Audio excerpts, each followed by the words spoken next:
జీవనరేఖ కార్యక్రమానికి స్వాగతం. ఒబేసిటీ అంటే ఏంటి? ఒబేసిటీ వల్ల ఎదురయ్యే ఇతర సమస్యలేమిటి?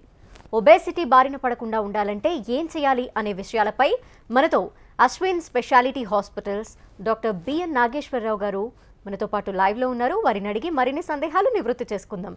అండ్ మీకేమైనా సందేహాలు ఉంటే స్క్రీన్ పైన స్క్రోల్ అవుతున్న నెంబర్స్కి కాల్ చేసి నివృత్తి చేసుకోవచ్చు. నమస్తే డాక్టర్ గారు. నమస్తే డాక్టర్ గారు, ముందుగా లాప్రోస్కోపీ గురించి తెలియచేయండి. లాప్రోస్కోపీ అనేది ఒక మినిమల్ మనము 80s 90s టైంలో సర్జరీ అంటే పెద్దగా ఒక 10 to 20 సెంటీమీటర్స్ కట్ చేసి అబ్డామెన్ లోపలికి వెళ్ళి సర్జరీ చేసేవాళ్ళు. ఇప్పుడు ఏమైందంటే దాన్ని చిన్న చిన్న రంధ్రాల ద్వారా దాన్ని మినిమల్ యాక్సెస్ సర్జరీ అంటారు. దాంతోపాటు మనం సామాన్య పదాలతో కీహోల్ సర్జరీ లేకుంటే కొంతమంది లేజర్ సర్జరీ అంటుంటారు. దాన్ని కీహోల్ సర్జరీ అనమాట. చిన్న రంధ్రాల ద్వారా లోపలికి పొడుగైన ఇన్స్ట్రుమెంట్స్ వెళ్ళేసి సేమ్ ఓపెన్ సర్జరీలో చేసే విధంగానే కాకుండా లాప్రోస్కోపీలో సేమ్ ప్రొసీజర్ చేస్తారన్నమాట. అంతకుముందు అపెండిసెక్టమీ, గాల్ బ్లాడర్ సర్జరీస్, ఈ గర్భసంచి సంబంధించిన సర్జరీస్, ఈవెన్ క్యాన్సర్ సంబంధించిన సర్జరీస్ కూడా అన్నీ లాప్రోస్కోపీలోనే చేయడం వల్ల పేషెంట్కు చిన్న రంధ్రాల ద్వారా చేయడం వల్ల పేషెంట్కు తొందరగా రికవర్ అవుతారు. తొందరగా బ్లడ్ లాస్ కూడా తక్కువ ఉంటుంది. Patient they can go for their regular activities. And open సర్జరీస్లో ఉండే ప్రాబ్లమ్స్ లైక్ నొప్పి, ఇన్ఫెక్షను అండ్ హెర్నియా ప్రాబ్లమ్స్ ఇవన్నీ తగ్గిపోతాయి అన్నమాట. సో లాప్రోస్కోపీ మన లైఫ్ స్టైల్లో చాలా వరకు చేంజ్ చేసింది. అధునాతన సర్జికల్ మెథడ్స్లో లాప్రోస్కోపీ చాలా ఇంపార్టెంట్. ఇప్పుడు ప్రతి సర్జరీని లాప్రోస్కోపీలోనే చేయగలుగుతాం. ఏవైతే మనము ఓపెన్ సర్జరీలో చేయగలుగుతామో అవన్నీ క్యాన్సర్ సర్జరీస్ అయినా, ఎటువంటి సర్జరీ అయినా, ఇంటెస్టైన్ సర్జరీ అయినా, కోలాన్ సర్జరీస్ అయినా అన్ని సర్జరీస్ లాప్రోస్కోపీలో చేయగలుగుతాం అన్నమాట. అయితే డాక్టర్ గారు, మరి ఒబేసిటీకి సంబంధించి కూడా ఏదైనా లాప్రోస్కోపీతోనే చేస్తారా? ఇప్పుడు చేసే అన్ని ఒబేసిటీ సర్జరీస్ అన్ని లాప్రోస్కోపీలో చేస్తారు. అంటే రంధ్రాలు చాలా చిన్నగా ఉండడం వల్ల పేషెంట్ కూడా అర్లీ రికవరీ ఉంటుంది. ఫాస్ట్గా they can go to their regular activities. Okay. And obesity అంటే ఏంటి? అంటే చాలామంది అనుకుంటారు కొంచెం లా ఉంటే చాలు నేను ఒబేస్డ్గా ఉన్నాను అని ఫీల్ అవుతూ ఉంటారు. లా ఉండడాన్ని ఒబేసిటీ అనాలా, లేదంటే ఒబేసిటీ అంటే ఏంటి అసలు? ఒబేసిటీ అనేదాన్ని దేర్ ఈజ్ ఇంటర్నేషనల్ డెఫినేషన్స్ ఉన్నాయండి. లైక్ మనకు weight by height in metre square అంటారు అనమాట. దాన్ని బిఎంఐ బాడీ మాస్ ఇండెక్స్ అని క్యాలిక్యులేట్ చేస్తారు. దీంట్లో ఇది స్టాండర్డైజ్డ్ మెథడ్. దీంట్లో ఏమంటే మనము యావరేజ్ 18 to 25 ఉంటే నార్మల్ వెయిట్ అని, 25 to 30 ఉంటే ఓవర్ వెయిట్ అని, 30 to 35 ఉంటే క్లాస్ 1 ఒబెసిటీ, 35 to 40 ఉంటే క్లాస్ 2 ఒబెసిటీ, మోర్ దెన్ 40 ఉంటే మార్బిడ్ ఒబెసిటీ అంటారనమాట. దీంతోపాటు మోర్ దెన్ 50 ఉందనుకోండి, that is called super obese అంటారు. సో ఒబెసిటీ అంటే మనకు కనిపించే విధంగా ఓన్లీ ఫ్యాట్ అయిన కాకుండా ఒబెసిటీని ఒక డిసీజ్గా మనం పరిగణనలోకి తీసుకోవాలి. ఇప్పటి వరకు మన వాళ్ళు ఒబెసిటీ అంటే ఏదో ఒక డిస్ఫిగర్మెంట్ అనో అనుకుంటారు, కానీ ఒబెసిటీ అనేది ఒక డిసీజ్. దానిని మనం ఖచ్చితంగా ట్రీట్మెంట్ తీసుకోవాలి. దేనికైతే ఏ విధంగా మనం ఎన్నో రకాల జబ్బులకు అది డిసీజ్ ఒక వ్యాధిగా పరిగణించి మనము ట్రీట్మెంట్ ఎట్లా తీసుకుంటామో ఒబెసిటీని కూడా ఒక జబ్బుగా పరిగణించి ట్రీట్మెంట్ తీసుకోవాలి. ఎందుకంటే ఒబెసిటీ వల్ల ఎన్నో రకాల జబ్బులు కలుగుతాయి. దానివల్ల దానికి ట్రీట్మెంట్ కూడా వెయిట్ లాస్ కావడమే. ఒక కాలర్ ఉన్నారు డాక్టర్ బుగ్గేష్. నమస్తే అండి. నమస్తే మేడం. సమస్య చెప్పండి డాక్టర్ గారికి. మేడం, మా మిస్సెస్ ఒబేసిటీ బాగా కడుపు పెద్దగా అవుతుంది మేడం. దేని వల్ల అనేది అర్థం అవుతలేదు. ఓకే డాక్టర్ గారు. ముఖేషా? బుగ్గేష్ గారు, ఎంత వెయిట్ ఉంటారు మీ భార్యగా? ఆమె వయసు వచ్చేసి 30 years సార్. బుగ్గేష్ గారు చెప్పండి, ఎంత వెయిట్ ఎంత ఉంటారు ఆమె? 30 years ఉంటుంది. వయసు 65 వెయిట్ ఉంది సార్. 65 వెయిట్ ఉన్నారా? ఆమె హైట్ ఎంత ఉంటారంటారు? బుగ్గేష్ గారు, టీవీ వాల్యూమ్ మ్యూట్ చేయండి.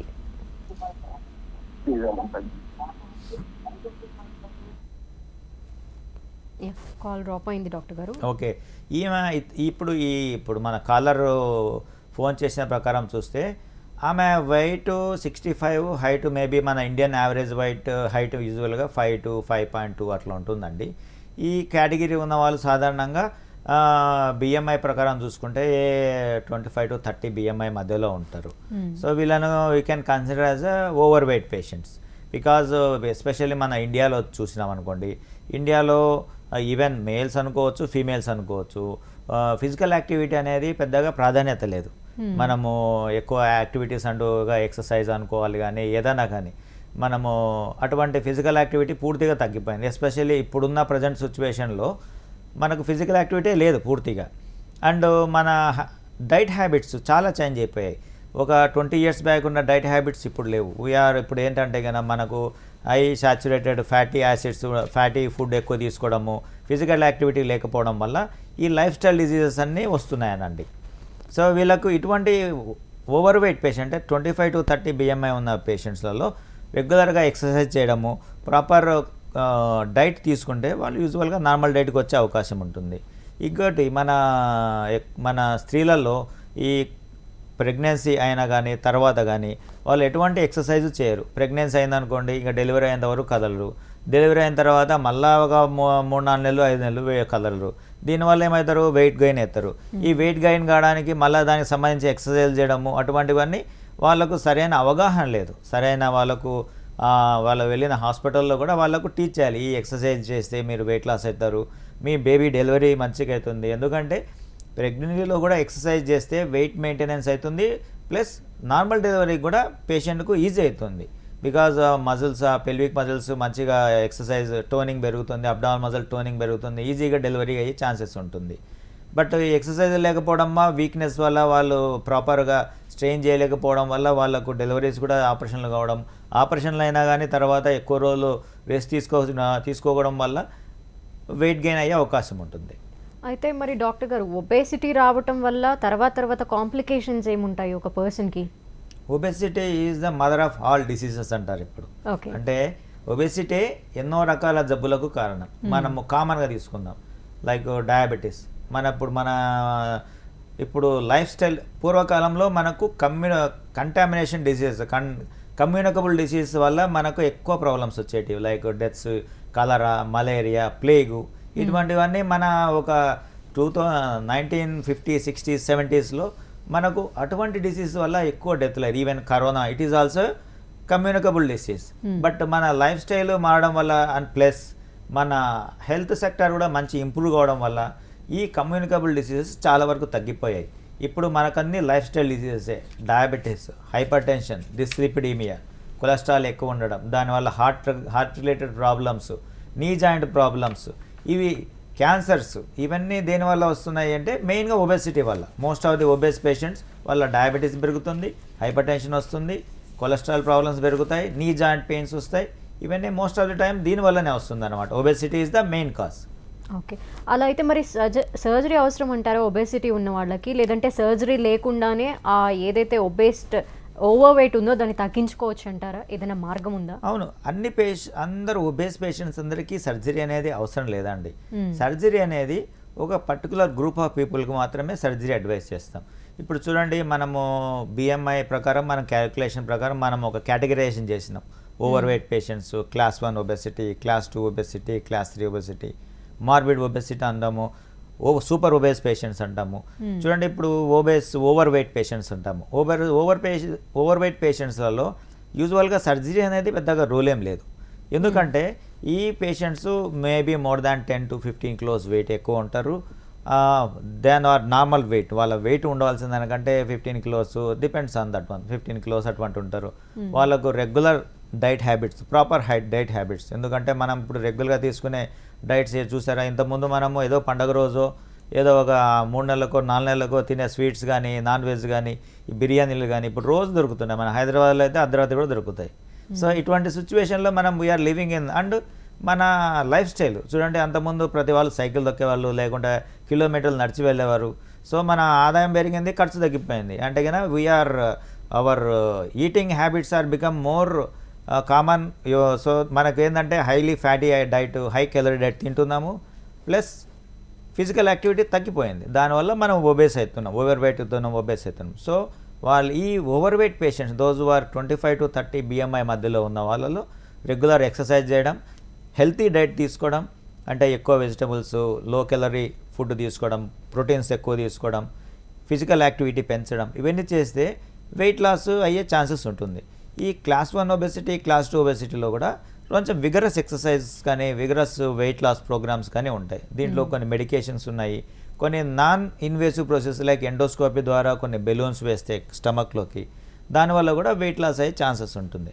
But those are with comorbids like diabetes, hypertension, cholesterol problems ఉన్నాయి, నీ జాయింట్ ప్రాబ్లమ్స్ ఉన్నాయి, విత్ ఒబెసిటీతో ఉన్న వాళ్ళకు surgery is going to be an excellent option. Because diabetes ఉండి type 2 diabetes, mainly type 1 diabetes కాకుండా type 2 diabetes, even type 1 డయాబెటీస్లో కూడా especially the obesity surgeries will be helpful for diabetic patients. In type 2 diabetes పేషెంట్స్లలో ఈ more than 35 BMI ఉన్నవాళ్ళు, even though sugars కంట్రోల్లో ఉన్నా కానీ మనకేంటంటే సర్జరీ చేయించుకుంటే నెంబర్ 1 షుగర్కు మందులు వేసుకోవాల్సిన అవసరం పూర్తిగా తగ్గిపోతుంది. సో షుగర్ మందుల వల్ల ఉండే సైడ్ ఎఫెక్ట్స్ తగ్గిపోతాయి, వెయిట్ తగ్గిపోతారు, వెయిట్ తగ్గిపోవడం వల్ల వాళ్ళకు అదర్ యాక్టివిటీస్ కూడా ఇంక్రీజ్ అవుతాయి. నెంబర్ 3, ఆ సర్జరీ చేయించుకున్న తర్వాత షుగర్స్ కంటిన్యూస్లీ నార్మల్ రేంజ్లో ఉంటాయి. దానివల్ల ఏమవుతుందంటే షుగర్స్ కంట్రోల్ ఉండడం వల్ల షుగర్స్ అప్ అండ్ డౌన్ అవ్వడం వల్ల కలిగే సైడ్ ఎఫెక్ట్స్ కూడా తగ్గిపోతాయి అన్నమాట. సో యాక్చువల్లీ ఇంటర్నేషనల్ స్టాండర్డైజేషన్ ప్రకారం BMI more than 35 with diabetes ఉంటే surgery is the best treatment. Okay, ఒక కాలర్ డాక్టర్ గారు. ప్రభాకర్ వరంగల్ నుండి. నమస్తే అండి. నమస్తే సార్. నమస్తే మేడం. నమస్తే ప్రభాకర్ సార్, చెప్పండి. సార్ ఏం లేదు సార్, నిత్యం కడుపులో నొప్పి వస్తుంది సార్. హాస్పిటల్కి వెళ్తే వాళ్ళు ఏమన్నారంటే ఏం ప్రాబ్లం లేదు, మెడిసిన్ వాడాలా అన్నారు. దాదాపు ఒక 15 సంవత్సరాల నుంచి మెడిసిన్ వాడతాను, తక్కువ అవట్లేదు సార్. అంటే కడుపు నొప్పి బొడ్డుకు పైకి ఉన్నదా, బొడ్డు కింద ఉన్నదా? బొడ్డు కింద సార్. ఓకే ఓకే, దానికి ఏమైనా కిడ్నీ ప్రాబ్లమా, వేరే ఏమైనా ముందు ఆపరేషన్లు ఏమైనా చేయించుకున్నారా మీరు? ఆపరేషన్ ఏం లేదు సార్ ఇంతవరకు. ఓకే ఓకే, అంటే దానికి ఎన్నో కారణాలు ఉంటాయి. కిడ్నీ సంబంధించిన ప్రాబ్లం ఉంటుంది, ఆ తర్వాత ఏమన్నా మూత్రపిండ అది యూరినరీ బ్లాడర్లో ప్రాబ్లం ఉండొచ్చు, కోలానికి సంబంధించిన ప్రాబ్లం ఉండొచ్చు. అంటే దానికి సంబంధించిన స్కానింగ్లు అవన్నీ చేస్తే మనకు అర్థమవుతుందండి. ఇక మనం ఈ కాళ్ళ ప్రకారం మనమేం చెప్పలేము ఈ విధంగా దానికి.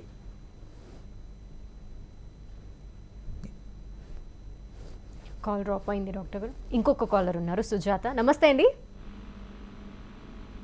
హలో సుజాత గారు, సమస్య చెప్పండి డాక్టర్ గారికి.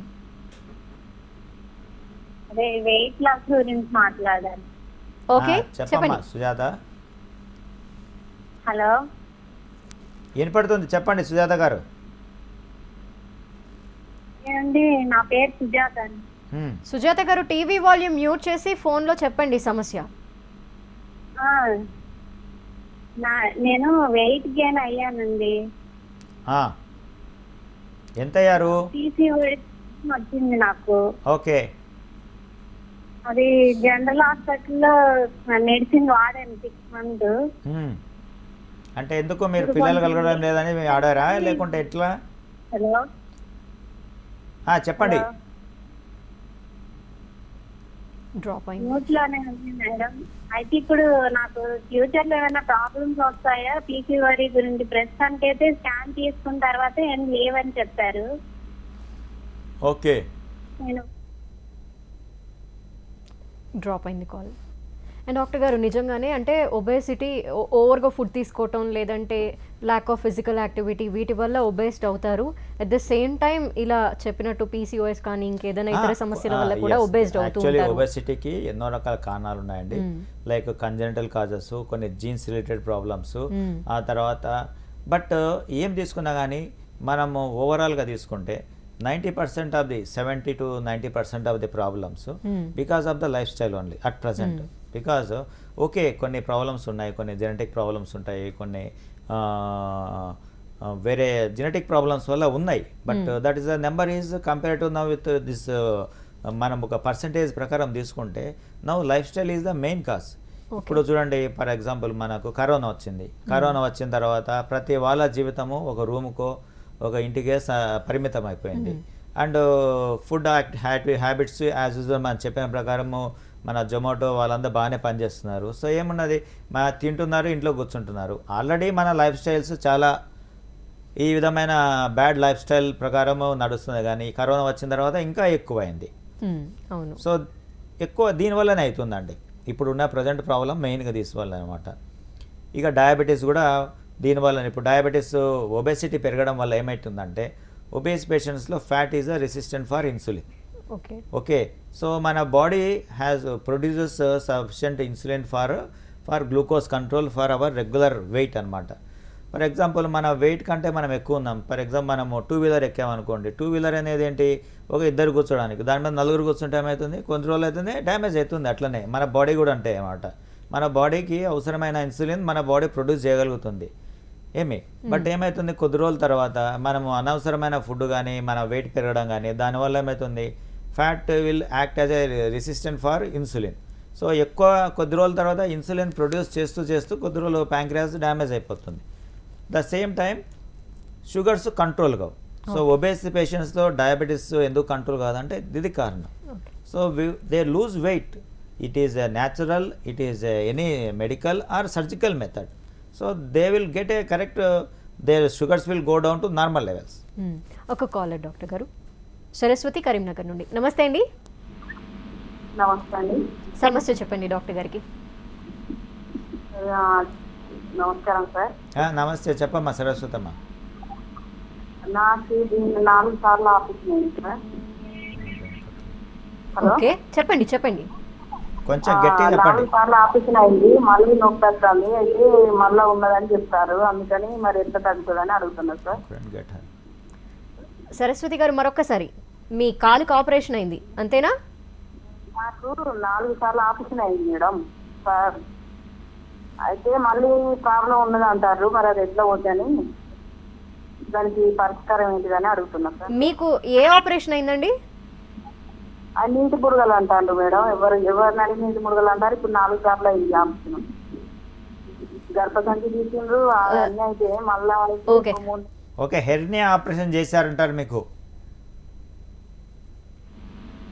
నీటి బుడగలు అంటే అదే అంతే టాపిక్ కి రిలవెంట్ కాకుండా. ఇంకొక కాలర్ ఉన్నారు, లత. నమస్తే అండి. హలో, నమస్తే అండి. సమస్య చెప్పండి డాక్టర్ గారికి. హలో లత గారు, చెప్పండి. ఇది నాకండి, నేను ఆపరేషన్ చేయించుకుంటే ఫస్ట్ 2 బాబులు అయ్యారు, నార్మల్ డెలివరీయే. ఆ తర్వాత ఏమో ఫ్యామిలీ ప్లానింగ్ ఆపరేషన్ అయింది. ఫ్యామిలీ ప్లానింగ్ ఆపరేషన్ తర్వాత కొంచెం వెయిట్ పెరిగాను. వెయిట్ పెరిగిన తర్వాత ఏమో అండాశయం మీద చిన్న గడ్డలాగా అయిందండి. ఆ గడ్డలాగా అయిన తర్వాత ఏమో ఆపరేషన్ చేశారు. సైజ్ పెరిగిన తర్వాతే చేశారు ఆపరేషన్ కూడా. అప్పుడే గర్భసంచి తీసేశారు, ఒక అండాశయం తీసేశారు, ఒకటి ఉంది. ఓకే, అండాశయం ఒకటి ఉంది ఇప్పుడు. అది ఆపరేషన్ అయిన తర్వాత ఇంకా చాలా వెయిట్ పెరిగిపోయానండి. ఓకే, అయితే వెయిట్ లాస్ కి ఏమన్నా చెప్తారేమో అని. బరువు ఎంత ఉన్నారమ్మా? సార్, బరువు ఎంత ఉన్నారు మీరు? నేను ఇప్పుడు 85 సార్.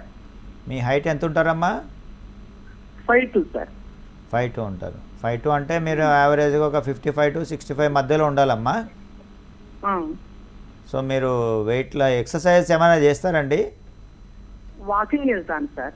వాకింగ్ సరిపోదమ్మా, మీరు వెయిట్ లాస్ ప్రోగ్రామ్ ఫాలో కావాలి, లో క్యాలరీ డైట్ తీసుకోవాలి, రెగ్యులర్ ఎక్సర్సైజ్ చేస్తే వెయిట్ లాస్ అయ్యే అవకాశం ఉందమ్మా. మీకు ఇక ఫర్దర్గా ఏమైనా ఇన్ఫర్మేషన్ కావాలంటే మీరు ఒకసారి రండి, మీకు కౌన్సిలింగ్ చేస్తామమ్మా, ఫోన్లో చెప్పడం కంటే. డాక్టర్ గారు, సర్జరీ చేయించుకోవడం వల్ల ఒబేసిటీకి ఎంతవరకు సొల్యూషన్ తీసుకురాగలరు? ఎంతవరకు ఎఫెక్టివ్ అంటారు సర్జరీ అనేది? యూజువల్గా మేము surgery more than 35 BMI with complications ఉంటే, more than 40 BMI without complications ఉంటే సర్జరీ అడ్వైజ్ చేస్తామండి. ఇప్పుడు యావరేజ్ ఒక 100 కిలోస్, ఒక 60 కిలోస్ ఉండాల్సిన పేషెంట్ ఒక 100 కిలోస్ అట్లా ఉంటేనే అప్పుడు BMI 40+ అవుతుంది అతనికి. So most of the time మనము ఎక్సెస్ వెయిట్ లాస్ అంటారన్నమాట. మనం యాక్చువల్గా 40 కిలోస్ ఎక్సెస్ ఉన్నాడు, he will lose more than 90% of the excess weight loss. Means అంటే ఒక 30 to 35 కిలోస్ వెయిట్ లాస్ అవుతారు, ఖచ్చితంగానే వెయిట్ లాస్ అవుతారు. సో దేంట్లో వేరే వేరే రకాల సర్జరీస్ ఉన్నాయి. స్లీవ్ గ్యాస్ట్రెక్టమీ అంటారు, మినీ గ్యాస్ట్రిక్ బైపాస్ అంటారు. అంటే it is depends on the patients ప్రొఫైల్ని బట్టి, వాళ్ళ జనరల్ కోమార్బిడ్స్, వాళ్ళ యొక్క అదర్ పారామీటర్స్ అంతా కన్సిడర్ చేసుకొని సర్జరీ ప్లాన్ చేస్తాము. సో ఈ విధంగా మనం చూసినప్పుడు most of the patients nearly 80 to 90% వాళ్ళు ఎక్సెస్ వెయిట్ లాస్ కాగలుగుతారు అనమాట. ఓకే. వన్స్ ఒకసారి సర్జరీ చేయించుకున్న తర్వాత మళ్ళీ వెయిట్ గెయిన్ అవ్వడానికి ఛాన్సెస్ ఉంటాయా డాక్టర్ గారు, లేదంటే మెయింటెనెన్స్ ద్వారా నార్మల్గా ఉండొచ్చు అంటారా ఒబేస్డ్ అవ్వకుండా మళ్ళీ? చూడండి, సర్జరీ చేసినందువల్ల మనకు అడ్వాంటేజ్ ఏమంటే వెయిట్ లాస్ ఖచ్చితంగా అవుతామండి. తర్వాత వెయిట్ లాస్ అయిన తర్వాత కూడా మనము అదే వెయిట్ మెయింటైన్ చేయాలంటే patients has to take their ownership. అంటే ఏంటంటే సర్జరీ చేసిన తర్వాత మనం ఒక పద్ధతి ప్రకారం లైఫ్ స్టైల్ గడపాలంటాం. ప్రాపర్ డైట్ తీసుకోవాలని చెప్తాం అనమాట. ఆ డైట్ తీసుకున్నప్పుడు వాళ్ళు వెయిట్ గెయిన్ కాకుండా ఉంటారు. అంటే మనము చెప్పిన ప్రకారం డైట్ తీసుకోకుండా మళ్ళీ వాళ్ళ నార్మల్ బ్యాడ్ హ్యాబిట్స్ అన్నీ మళ్ళీ చేసినారు అనుకోండి, హై క్యాలరీ డైట్ తీసుకోవడము, ఎక్సర్సైజ్ చేయకపోవడము, సో వెయిట్ గెయిన్ అయ్యే అవకాశం అయితే ఖచ్చితంగా ఉంటుంది. బట్ బైపాస్ సర్జరీస్ అటువంటి దానిలలో ఈ వెయిట్ గెయిన్ అయ్యే ఛాన్సెస్ కొద్దిగా తక్కువ ఉంటాయి. But if the patient surgery తర్వాత కూడా ప్రాపర్ అడ్వైజ్ ప్రకారం డైట్ తీసుకోకుంటే వెయిట్ మళ్ళీ రీగెయిన్ అయ్యే అవకాశం ఉంటుంది. అది పేషెంట్ టు పేషెంట్ వేరియబుల్ ఉంటుందన్నమాట. కొందరు పేషెంట్స్కు మేబీ ఒక 20-30% పెరిగే అవకాశం ఉంటుంది. But most of the patients ఎవరైతే మాతో ఫాలోఅప్లో ఉంటారో మనం వాళ్ళని వెయిట్ రీగెయిన్ కాకుండా మేము ప్రయత్నం చేస్తాం ఖచ్చితంగా. ఎందుకంటే ఏదైనా కానీ ఇప్పుడు ఫర్ ఎగ్జాంపుల్ మనం మన బండి యాక్సిడెంట్ అయింది, తీసుకుపోయి రిపేర్ చేయిస్తాము, తీసుకొచ్చిన తర్వాత మళ్ళీ దాన్ని జాగ్రత్తగా వాడుకోవాలి, అంతే కదా. 2-వీలర్ అయితే హెల్మెట్ పెట్టుకోవాలి, ఇద్దరే కూర్చోవాలి, 30-40 స్పీడ్తో పోవాలి. నేను 100 స్పీడ్లో పోతాను, 4 కూర్చుంటాను అంటే కానీ దాన్ని ఎట్లయినా అంతే అనమాట. These are all our body is like any other mechanical, we have to maintain in a proper way. I feel ఈ మధ్య కాలంలో ఒబేసిటీకి సంబంధించిన ప్రాబ్లమ్స్ చాలా మందిలో పెరిగిపోతుందని, అండ్ మీరు చూస్తున్న దాన్ని బట్టి ఇండియాలో ఎంతవరకు ఉందండి ఒబేసిటీ ప్రాబ్లం? మనకు యాక్చువల్లీ హైయెస్ట్ ఎక్కడ ఉందనంటే అమెరికాలో ఉందండి, 30-40% ఉంది వాళ్ళలో ఒబేసిటీ. మన ఇండియాలో అట్ ప్రజెంట్ ర్యాపిడ్లీ ఇంక్రీజింగ్. మీరు చూస్తూనే ఉంటారు. మనకు ఇప్పుడు రెగ్యులర్ లైఫ్ స్టైల్ కంటే మనకు ఈ కమ్యూనికబుల్ డిసీజ్ కంటే లైఫ్ స్టైల్ డిసీజ్ చాలా పెరుగుతున్నాయి సో మనకు ఇప్పుడు ఒక 20% పైన ఇంక్రీజ్ అవుతున్నది. ఎస్పెషల్లీ చిల్డ్రన్స్లో అయితే చైల్డ్హుడ్ ఒబేసిటీ చాలా పెరుగుతున్నది. చైల్డ్హుడ్ ఒబేసిటీని ఎట్లా మనం కంట్రోల్ చేయాలంటే యాక్చువల్గా మన కంట్రీలో లేదు కానీ వేరే కంట్రీస్లో they have very structured plan. They will differentiate one child to who is the weight ప్రకారం వాళ్ళు డిఫరెన్షియేట్ చేస్తారు. ఎట్లయితే మనం పిల్లల్లో ఎవరైతే వీక్ ఉన్నాడో వాని చదువుల కోసం ఎక్కువ మనం ట్యూషన్లు పెట్టిస్తాం, అవి చేస్తాం. అట్లనే కొంచెం ఓవర్ వెయిట్ ఉన్నాడు, ఆ పిల్లల్ని తీసుకొచ్చి పక్కన పెడతారనమాట. వాళ్ళు make them to do more regular exercise. వాళ్ళ డైట్ ప్లాన్స్ కూడా టీచర్స్ ఇస్తారు అక్కడ. Nutritionist of the school nutritionist they will advise the nutrition also for the children so that they should come back to the normal weight and regular activities చేపిస్తారు. సో వాళ్ళకి ఏంటంటే మన ట్యూషన్లో ఎప్పుడు పిల్లలకు చదువు మీదనే కాన్సన్ట్రేట్ చేస్తున్నాం కానీ మనం వాళ్ళ హెల్త్ గురించి ఆలోచిస్తలేము. ఎందుకంటే health is the most important. Health is the wealth. ఇప్పుడున్న ప్రజెంట్ ప్రపంచంలో అందరి దగ్గర డబ్బులు ఉన్నాయి కానీ వాళ్ళ దగ్గర హెల్తే లేదనమాట. So the most important is the health. మరి చిన్నపిల్లల్లో కూడా ఒబేసిటీ ఉంది కాబట్టి వాళ్ళకు కూడా సర్జరీ ఏమైనా సజెస్టబుల్ డాక్టర్ గారు? యాక్చువల్గా కొందరు చేస్తున్నారు కానీ presently first we have to give a 6 months to 1 year a structured programme. So that and another thing is చిల్డ్రన్స్లో ఒబేసిటీ వచ్చిందంటే దానికి కొన్ని హార్మోనల్ ప్రాబ్లమ్స్ కూడా ఉంటాయి. ఈవెన్ ఒబేసిటీకి థైరాయిడ్ ప్రాబ్లమ్స్ అంటారు, కొన్ని పిట్యూటరీ ప్రాబ్లమ్స్ అంటారు, ఇట్లా కొన్ని ప్రాబ్లమ్స్ ఉన్నాయి. ఫస్ట్ వాటిని అడ్రస్ చేసిన తర్వాత వాటి కరెక్షన్ చేసిన తర్వాత స్టిల్ బేబీస్ అంటే ది పేస్ 10 to 13 years అట్లా వాళ్ళలో కూడా సర్జరీస్ అడ్వైస్ చేస్తున్నారు, చేయించుకుంటున్నారు కూడా. దానివల్ల వెయిట్ లాస్ అవుతున్నారు కూడా పిల్లలు. ఓకే. అండ్ పిల్లల్లో కానీ పెద్దల్లో కానీ మీరు ఎటువంటి సజెషన్స్ ఇస్తారు లైఫ్ స్టైల్ చేంజెస్ కానీ, లేదంటే మెయింటైన్ చేయాల్సిన ఒక పద్ధతి గురించి చెప్పండి. ఏదైనా కానీ లైఫ్ స్టైల్ modification is the first and foremost thing for to prevent the obesity. మనం ఫస్ట్ ప్రివెంట్ చేయాలి ఒబేసిటీని. It is not that because obesity is a disease. Once you consider obesity is a disease, you try to reduce the obesity in our society. So దీనికి governments నుంచి కూడా ఒక structured programme ఉండాలి. ఎందుకంటే నేను చెప్పినట్టు స్కూళ్ళ దగ్గర నుంచే వాళ్ళు ఒక ప్రోగ్రామ్ ప్రిపేర్ చేయాలి. పిల్లల యొక్క వెయిట్స్ ఎట్లా మనము చూస్తామో పిల్లల్లో అండర్ వెయిట్ ఎట్లా ఉన్నారో అట్లనే ఒబెసిటీని కూడా కన్సిడర్ చేసి వాళ్ళ వెయిట్ను కూడా కంట్రోల్ చేయడానికి వాళ్ళు ఒక యాజ్ లైక్ మనకు రెగ్యులర్గా మనం చదువుల గురించి ఎంత ఇంపార్టెన్స్ ఇస్తామో హెల్త్ని గురించి కూడా అంతే ఇంపార్టెన్స్ పిల్లల ఎందుకంటే వాళ్ళు ఆరోగ్యంగా ఉంటేనే రేపు they will be productive for the society. అవును. If they are not healthy they are not liability for the society, అంతే అనమాట. వాళ్ళు ఏంటంటే దానివల్ల వాళ్ళకు ఈవెన్ సొసైటీకి ఉండొచ్చు, ఒక ఆర్గనైజేషన్కి కావచ్చు. సో ఇదేంటంటే దీన్ని ఒక it is should come from the childhood, it should come the school. So ఇట్లనే మనము ఒక స్ట్రక్చర్ ప్రోగ్రామ్ డెవలప్ చేయాలి. At the same time every level we have to address this issue and you have to advertise from society. అది చేసినప్పుడే ఒబెసిటీని మనం ఒక disease, దీని treatment తీసుకోవాలి అని ప్రజలలో మనము ఇదొక డిస్ఫిగర్మెంట్ కాదు అనే ఒక ఫీలింగ్ను కలిగించినప్పుడే ప్రజలు కూడా ముందరికి వస్తారు, ట్రీట్మెంట్ తీసుకుంటారు, వాళ్ళు ప్రివెంట్ చేసుకోగలుగుతారు, ప్లస్ అవసరమైతే ఏదైనా కానీ ట్రీట్మెంట్ తీసుకోగలుగుతారు అనమాట. అవును. థ్యాంక్ యూ డాక్టర్ గారు. ఈరోజు ఒబేసిటీకి సంబంధించి చాలా వివరాలు చెప్పారు. Thank you అండి. ఎటువంటి లైఫ్ స్టైల్ మెయింటైన్ చేస్తే ఒబేస్డ్ కాకుండా ఉంటామనే విషయాలు చెప్పారు, ట్రీట్మెంట్ గురించి వివరించారు. Thank you so much. Thank you. ఇది ఇవాల్టి జీవనరేఖ ప్రత్యేక లైవ్ కార్యక్రమం. చూస్తూనే ఉండండి HM TV.